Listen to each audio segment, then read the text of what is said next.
এই যে স্তম্ভটি দেখতে পাচ্ছেন, এটা হচ্ছে স্বাধীনতার স্তম্ভ, যার নিচে 1971 সালের পাকিস্তানির সেনাবাহিনীরা স্বাধীনতার চুক্তিপত্রে অর্থাৎ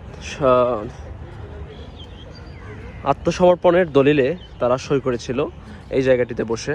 এবং এখানে যে একটি পোড়ামাটির ফলক টেরাকোটা দেখতে পাচ্ছেন, এটা হচ্ছে বিশ্বের সবচেয়ে বৃহত্তম টেরাকোটা, যেখানে 1973 সাল থেকে শুরু করে 1943 সাল থেকে শুরু করে 1971 সাল পর্যন্ত বিভিন্ন ঘটনাবলী চিত্রের মাধ্যমে প্রদর্শন করা হয়েছে। এবং এখানে দুইটি দরজা দেখতে পাচ্ছেন, এই দুটি দরজা দিয়ে নিচে জাদুঘরে প্রবেশ করতে হয়। এটা আন্ডারগ্রাউন্ড মাটির নিচে 3তলা জাদুঘর, যেটা বিশাল বড় একটি জাদুঘর।